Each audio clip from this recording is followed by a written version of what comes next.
조갑제TV 시청자 여러분 안녕하십니까. 2020년 1월 7일 정오를 방금 넘었습니다. 오늘 오전 문재인 대통령이 청와대에서 신년사를 발표했습니다. 그 내용을 소개해 드리면서 논평을 하겠습니다. 존경하는 국민 여러분, 경자년 새해가 밝았습니다. 3.1 독립운동과 임시정부 수립 100년의 뜻깊은 해를 보내고 올해 4.19 혁명 60주년과 5.18 민주화운동 40주년을 맞으며 3년 전 촛불을 들어 민주공화국을 지켜냈던 숭고한 정신을 되새깁니다.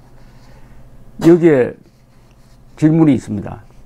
2019년이 임시정부 수립 100년이라고 그랬는데 원래는 임시정부 수립 100년을 건국 100주년 행사로 하겠다고 약속을 했습니다. 국민 앞에서. 그런데 왜 작년을 건국 100주년으로 기리지 않았느냐? 그리고 그 앞선 해 2018년을 왜 건국 70주년으로 기리지 않았느냐에 대한 답이 없습니다. 문재인 대통령이 대한민국의 건국 기념일을 없애버렸다. 2018년도 아니고 2019년도 아니고 여기에 대한 국민의 질문에 대한 답이 여기는 없습니다. 없다는 것은 대한민국은 공식적으로 건국된 적이 없다. 임시정부 수립은 있다. 해방된 적은 있다. 그러나 건국된 적은 없다. 한반도에서 건국된 적이 있는 존재는 북한의 조선민주주의 인민공화국 뿐이다 하는 것을 묵시적으로 이야기하고 있습니다. 국민들께서 포용, 혁신, 공정에서 확실한 변화를 체감할 수 있도록 하겠습니다. 라고 했는데 문재인 대통령이 말하는 포용은 배제입니다. 혁신은 수구입니다. 수구. 공정은 불평등입니다. 불공정입니다. 이분 하는 말은 180도로 거꾸로 해석을 하면은 거의 틀림없이 맞습니다. 최근 공수처법이 국회를 통과했습니다. 누구나 법 앞에서 특권을 누리지 못하고 평등하고 공정하게 법이 적용되도록 하는 제도적 장치입니다. 이건 완전한 거짓말입니다. 특권을 누리지 못하고 평등하고 공정하게 법이 적용되도록 하는 제도적 장치를 만드는데 왜 헌법에도 근거가 없는 불법 수사기관을 만듭니까? 그리고 왜 현역 장성을 수사하도록 만듭니까? 왜 판사, 검사, 경찰만 집중적으로 수사하고 기소할 수 있도록 만든 법을 만듭니까? 사람을 잡아넣는 기관이 헌법적 근거가 없다면 그것은 국헌 문란에 해당되는 것이지 결코 특권을 없애려는 것이 아니고 특권 수사기관을 만든 겁니다. 특권적 수사기관, 불법적 수사기관, 헌법을 유린하는 수사기관을 만들어 놓고 설명을 어떻게 하느냐? 누구나 법 앞에서 특권을 누리지 못하고 평등하고 공정하게 법이 적용되도록 하는 제도적 장치를 만들었답니다. 그 다음에 남북관계에 대해서 좀 길게 이야기를 했네요. 전 연설문의 한 30% 이상 차지합니다. 존경하는 국민 여러분, 한반도 평화를 위한 인고의 시간입니다. 그 어느 때보다 평화를 위한 신념과 국민들의 단합된 마음이 절실한 시점입니다. 우리에게 한반도 평화는 선택의 문제가 아니라 어떤 어려움도 이겨내고 반드시 가야 하는 길입니다. 우리 정부 들어 평화에 대한 기대와 희망이 어느 때보다 높아졌습니다. 2017년까지 한반도에 드리웠던 전쟁의 먹구름이 물러가고 평화가 성큼 다가왔습니다. 이때부터 이제 본격적인 거짓말이 시작됩니다. 한반도에 드리웠던 전쟁의 먹구름이 물러갔습니까? 북한이 핵을 포기를 했습니까? 북한이 9.19 군사합의를 지키고 있습니까? 10번 이상 대한민국을 겨냥한 핵폭탄을 실을 탄도미사일을 시험 발사를 한 것은 뭡니까? 그래도 평화가 성큼 다가온 겁니까? 그러나 지난 1년간 남북 협력에서 더 큰 진전을 이루지 못한 아쉬움이 큽니다. 북미 대화가 본격화되면서 남과 북 모두 북미 대화를 앞세웠던 것이 사실입니다. 북미, 대통령이 북미라고 말하는 것은 헌법 위반입니다. 그리고 동맹국에 대한 배신입니다. 북민은 북한이 미국보다 우선한다는 뜻입니다. 여기서 북한은 북한 국민이 아닙니다. 북한 주민이 아닙니다.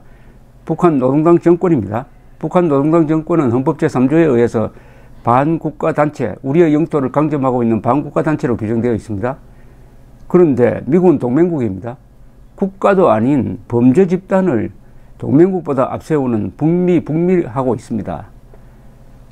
북미라고 서는 사람은 일단 헌법 위반이고 국민된 자격이 없습니다.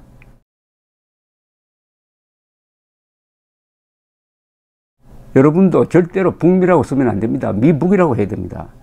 북미라는 말이 들으면 금방 압니다. 아, 북미라고 말하는 사람의 헌법관, 국가관은 그리고 피하식별 능력 다 망가져 있는 아주 수준이 낮은 사람이다.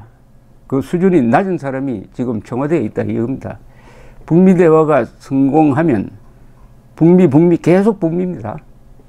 북미 대화가 성공하면 남북 협력의 문이 더 빠르게 더 활짝 열릴 것이라고 기대했기 때문입니다. 이건 사대주의입니다.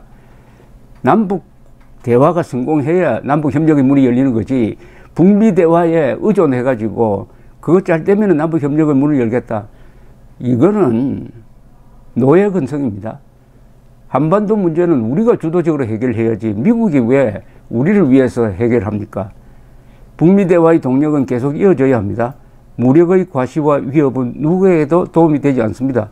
이거 애매한 말인데, 무력 과시와 위협은 누가 하고 있습니까? 북한이 하고 있지 않습니까? 왜 이렇게 애매하게 이야기합니까? 이렇게 이야기해야죠.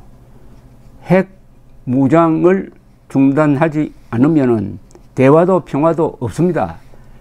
비핵화 약속을 지키세요. 이렇게 이야기를 해야 되는데, 핵무기의 핵자도 나오지 않는 신년사가 나왔습니다. 이런 신년사는 기적 중에 기적이죠.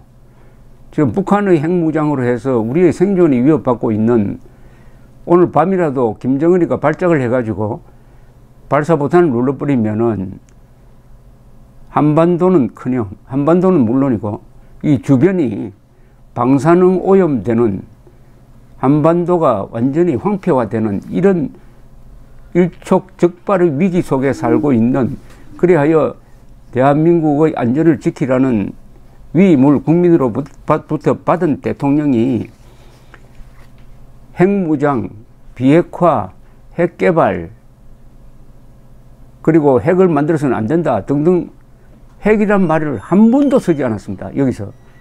이럴 수가 있습니까? 문재인 대통령은 남쪽 대통령이 아니라 저 남쪽에 있는 통가 대통령처럼 연설을 하고 있습니다. 통가 대통령한테는 좀 미안한데 사실은 통가는 왕국입니다. 무력의 과시와 위협은 누구에도 도움이 되지 않습니다. 그럼 이 생각하는 데 따라서는, 아, 이게 북한의 무력 과시뿐만 아니라 미국의 무력 과시, 미국이 B-52를 출동시킨다든지 하는 거, 그것도 도움이 되지 않는다는 식으로 해석할 수도 있어요. 왜 그렇게 애매모호한 이야기를 합니까?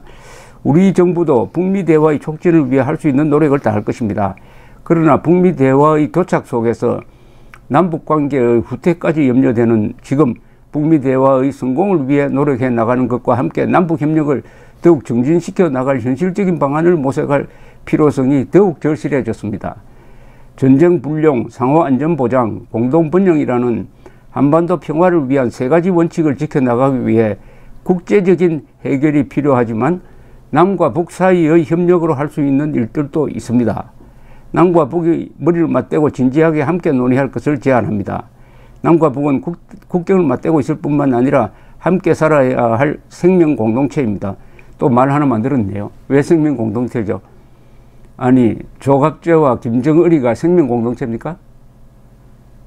김정은이가 사라져야 한반도의 생명 공동체인지 뭔지 하는 이 개념이 살아있는데, 이 내용을 읽어보면은 김정은과 함께 사는 걸 생명 공동체라고 했어요. 이게 말이 됩니까?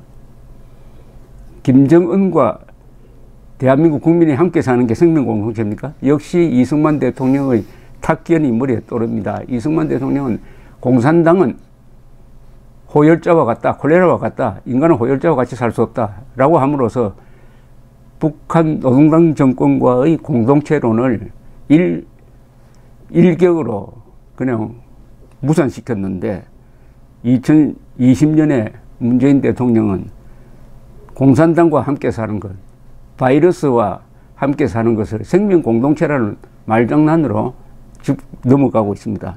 호도하고 넘어가고 있습니다. 8천만 결의 공동 안전을 위해 적병지역 협력을 시작할 것도 제안합니다. 김정은 위원장도 같은 의지를 가지고 있다고 믿습니다.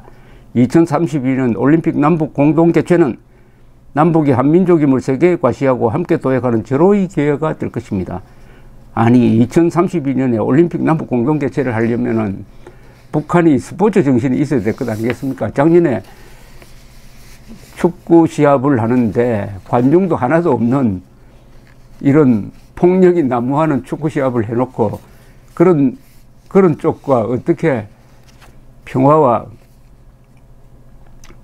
화해의 올림픽 정신을 구현할 수 있겠습니까?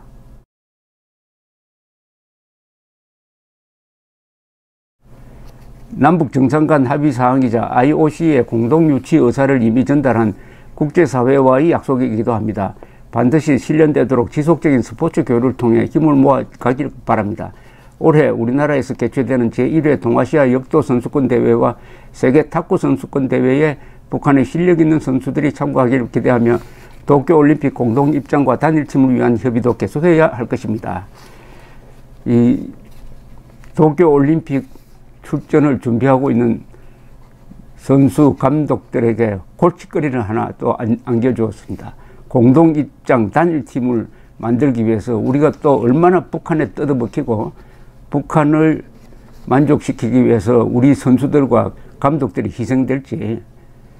역도 선수권 대회, 대통령이 지금 역도 선수권 대회, 탁구 선수권 대회 이야기하면서 북한의 핵개발, 비핵화, 핵무장, 핵위협은 왜 이야기하지 않습니까? 핵이 역도나 탁구보다 사소한 겁니까? 핵 문제가? 남북 간 철도와 도로 연결 사업을 실현할 수 있는 현실적인 방안을 남북이 함께 찾아낸다면 국제적인 협력으로 이어질 수 있을 뿐만 아니라 남북 간의 관광 재개와 북한의 관광 활성화에도 큰 뒷받침이 될 수 있을 것입니다. 어떻게 하면은 북한이 핵무장을 포기하지 않도록 할 것이냐 하는데 머리를 싸매고 생각한 게 바로 이거죠. 이렇게 하면 북한이 왜 핵을 포기합니까? 핵을 포기하지 않아도 철도 연결, 관광 재개 등의 명분을 가지고 남한에서 돈이 막 들어오는데, 그러니까 이거는 김정은 보고 당신 핵 포기하지 마라. 우리가 무슨 수를 쓰더라도 북한에 돈 대주겠다. 사람 보내가지고 돈 쓰도록 하겠다. 이것 아닙니까? 이런 걸 문재인 대통령이 말하고 있는 것은 헌법 위반입니다. 헌법의 1조부터 한 11조까지 10개 이상 위반하고 있는 사람이, 특히 대통령의 책무, 헌법에 적힌 대통령의 책무, 첫째, 국가의 독립, 영토의 보존, 국가의 계속성, 그리고 헌법 수호, 평화적 통일을 위한 노력을 전면적으로 부정하고 선서를 할 때 헌법을 수호하고 국기를 보호하겠다는 약속 위반입니다. 비무장지대의 국제평화지대화는 남북한의 상호 안전을 제도화, 현실로 보장하고 국제적인 지지를 받기 위해 제안한 것입니다. 이건 말장난이죠. 쇼죠. 쇼하겠다는 겁니다. 지금 여기 뭘 하겠다는 것은 전부 다 쇼입니다. 왜 쇼냐? 핵 문제 해결과 관계없는 남북 간의 협력이라는 것은 아무 의미가 없습니다. 그걸 하겠다는 것은 쇼를 해가지고 우리 국민들을 속여가지고 이번 총선에서 표를 좀 얻겠다는 것, 그리고 김정은에게 잘 보이겠다는 것. 김정은이가 내려보낸 풍산개가 새끼를 낳았을 때 그 새끼를 얼마나 애지중지하는지 하는 걸 수시로 언론 보도를 통해서 사진을 찍어가지고 알리도록 했던 것과 맥락을 같이 하는 겁니다. 우리는 이미 실험을 유네스코 무형문화유산으로 공동 등재한 경험이 있습니다. 비무장지대는 생태와 역사를 비롯해 남북 화해와 평화 등 엄청난 가치가 담긴 곳이며 유네스코 세계유산 공동 등재는 우리가 바로 시작할 수 있는 일입니다. 북한의 호응을 바랍니다. 평화를 통해 우리가 가고자 하는 길은 궁극적으로 평화경제입니다. 평화경제 그렇게 욕 많이 먹더니 또 들고 나왔습니다. 평화경제가 어디 있습니까? 사회주의 경제하고 대한민국의 시장경제가 연결되는 게 평화경제입니까? 평화경제가 어디 있습니까? 평화가 그러면 무슨 화폐 단위입니까? 북한이 핵을 가지고 있는데 어떻게 평화경제가 성립이 됩니까? 평화를 통해 우리가 가고자 하는 길은 궁극적으로 자유시장 경제입니다. 이렇게 이야기를 해야 되죠. 그러지 않고 평화경제라고 함으로써 북한에게 뜯어먹히는 경제를 이야기를 하고 있습니다. 6.15선언, 그리고 14선언, 그리고 4.27 선언에 일관되게 들어가 있는 민족경제의 균형발전에 의한 공동번영이라는 이 사기 용어가 집약된 게 평화경제입니다.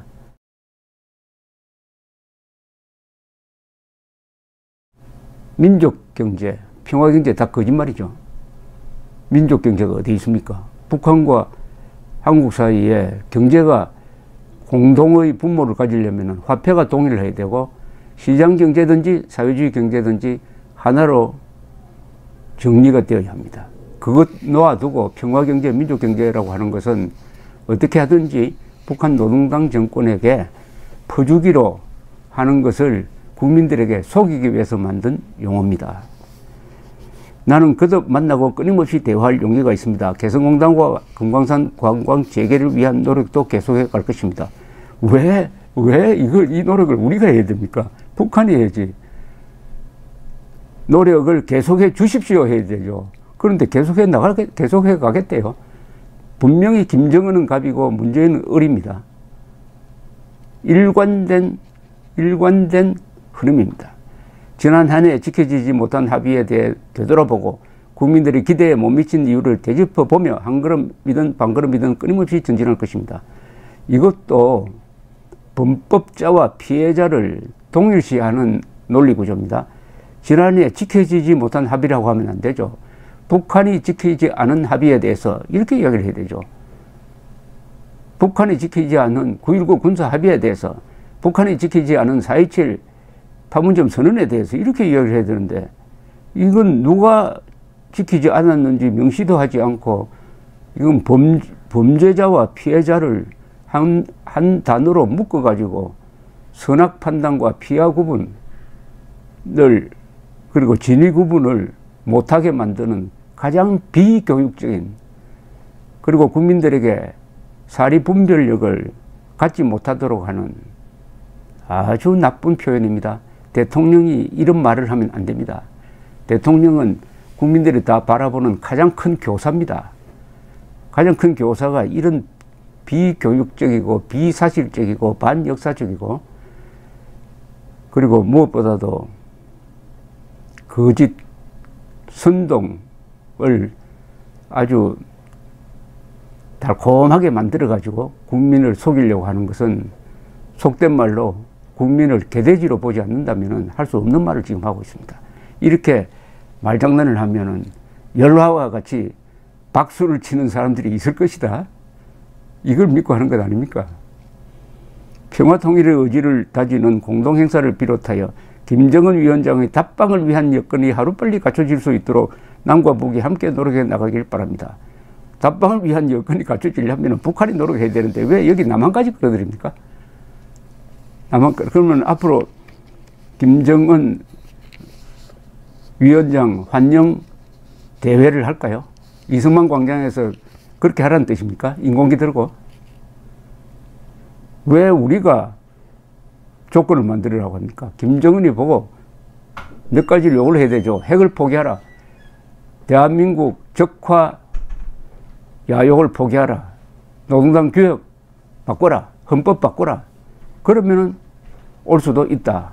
이렇게 해야 될 텐데, 여기도 민족 반역자 김정은과 민족 정통 세력인 대한민국을 같은 동렬로 놓음으로써 피하 식별 능력, 그리고 선악 분별 능력, 그리고 무엇보다도 진위 분별 마비시키려는, 국민을 개돼지로 만들려고 하는 음모가 바로 이런 조학에서 나오는 것입니다. 이건 용서할 수 없는, 대통령으로서는 절대 이런 연설을 하면 안 됩니다.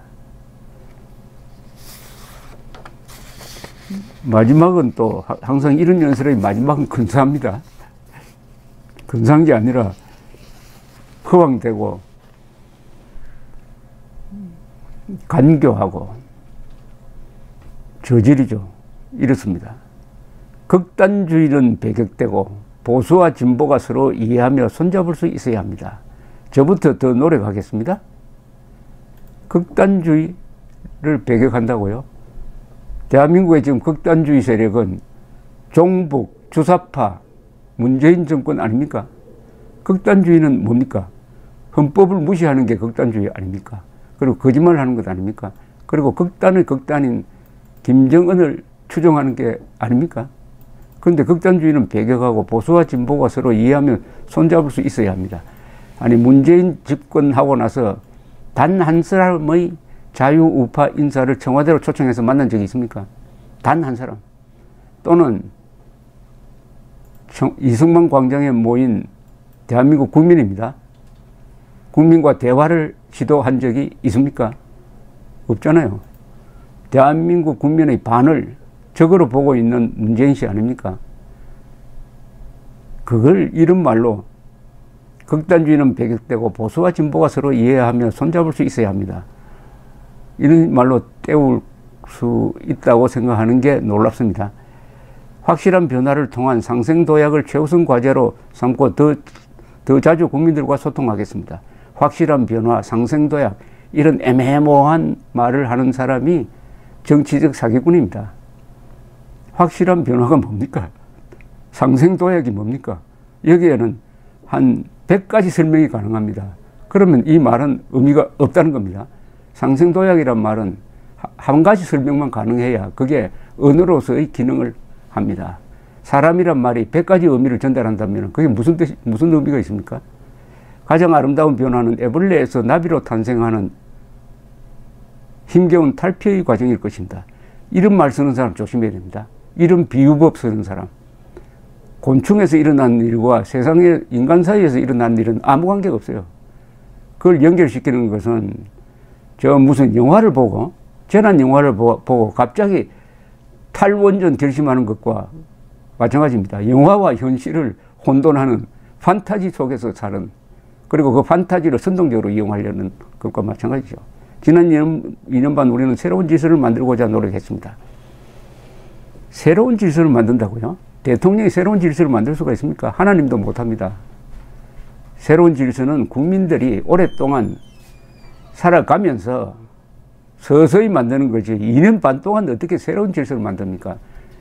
2년 반 동안 우리는 새로운 질서를 만들다는 명분을 내세워서 자유민주 체제를 뒤엎으려고 노력했습니다. 이게 진심이죠.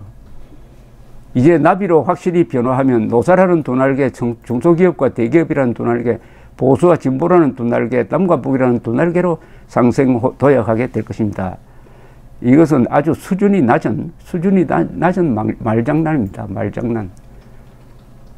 두 날개론을 쓰면 근사하게 보이죠. 그러나 그걸 자세히 들여다보면 그게 다 사기입니다. 왜냐? 남과 북이 어떻게 두 날개입니까? 남과 북이 합쳐서 자유민주의 날개로 하나가 돼야 되는데, 남과 북이 두 날개인데 하나는 자유를 지향하는 날개고 하나는 폭압을 지향하는 날개면은 이런 날개로 날다가는 비행기가 부서져 버립니다. 이제 새로운 100년을 시작합니다. 혁신과 포용, 공정과 평화를 바탕으로 함께 잘 사는 나라, 평화와 번영의 한반도에 한 걸음 더 가까이 가겠습니다. 우리의 삶이 더 나아지도록 더 열심히 뛰겠습니다. 문재인 씨는 제발 청와대에서 아무것도 안 하고 놀아야 합니다.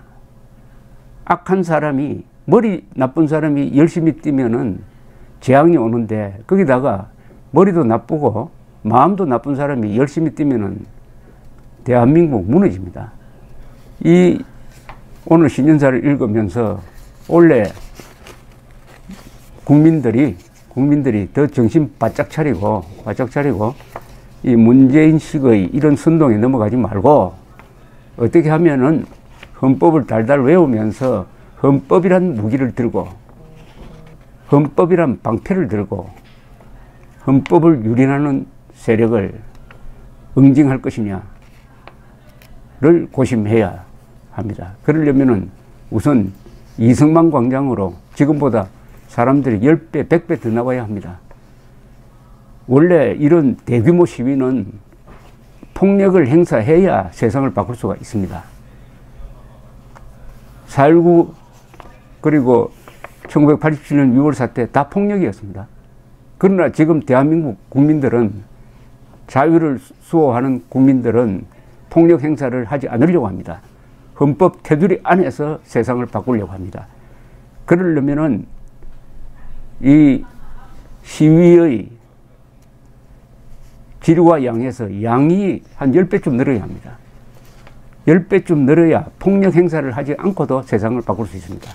그러면은 앞으로 시위를 해서 할 때 10월 3일 집회의 한 10배, 20배가 거리와 광장으로 쏟아져 나와야 문재인 대통령의 오늘 신년사 같은 이런 국민 모독적인 연설을 듣게 되지 않을 세상을 만드는 것입니다. 감사합니다.